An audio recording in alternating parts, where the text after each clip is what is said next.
16 years, man. That's crazy. Starting 16. Starting in Brooklyn, too.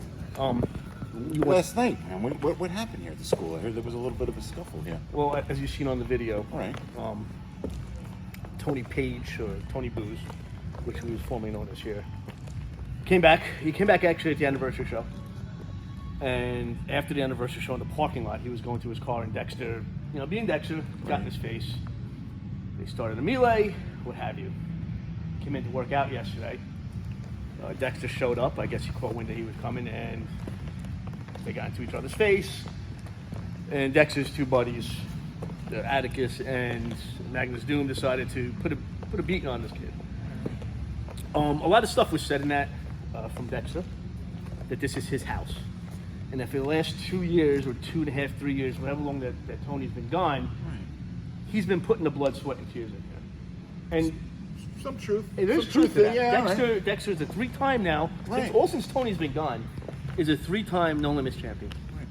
That can't be disputed. It's a world championship, too. No? And it is. It was defended in the United Kingdom. He's taken on everybody. Fandango. Hey. Teddy Hart. I don't really mention his name, but it's still true. Right.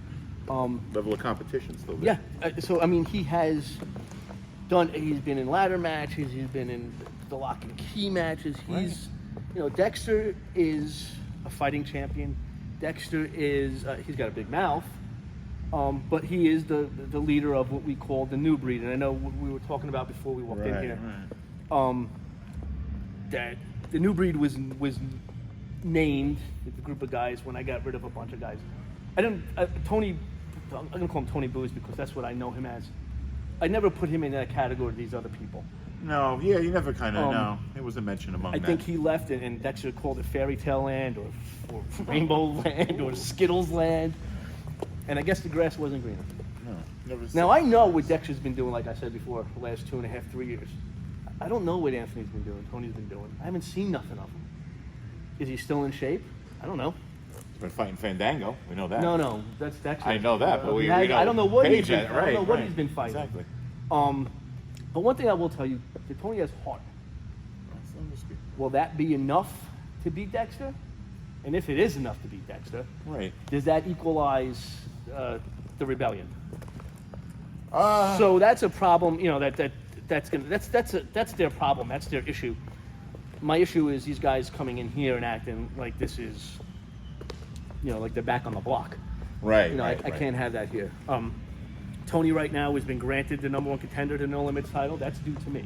Right. Is he actually ranked there? No, because he hasn't done nothing. I don't know. Is that out of nostalgia, or is that out of That's out of me saying, hey, I remember what you did when you were here. Right. And the type of person you are. He's a good dude. Definitely. This is his chance. He's from Bensonhurst. The show Saturday. It's the date, January 14th. Right. It's in Bensonhurst. St. It's his backyard, man. It's a stomping grounds. It's like, we're in the playoffs right now in the NFL, and we're talking about home field advantage, how important that is. It's home field advantage for this kid. There's no rules in No Limits matches. Helps when your supporters could jump on a train and take it 2 stops and coming out, and I don't know the trains, but sure.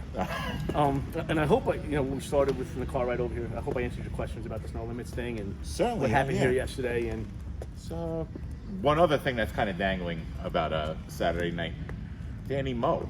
Dani Mo.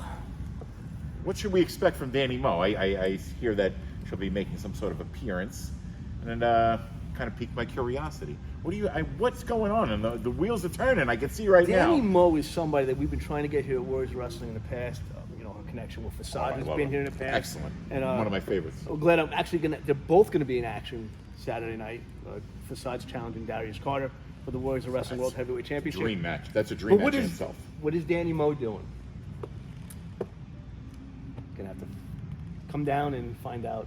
Well, you'll be there. That's a dangling participle. Oh, that's interesting. Just to find out. Listen, this is Warriors of Wrestling.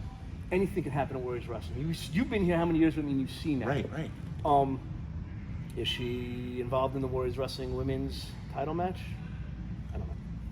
Real? Oh, I have a feeling you do know, but I guess the only way for them to know is to be with us Saturday night in St. Finbar, our ex facto home. And what better way to start the year? I can't wait. And then February 4th, we're back here. Can't wait for that too. Then it's a big night. Dani Mo will be here that night too. Really? That's right. consecutive nights, consecutive events. I really do wish I knew what was turning in your mind. Come on, man. Ready to get ready for Get out of Saturday? here. Yeah, let's go. A couple more loose ends. 16 years, man. That's just so lucky.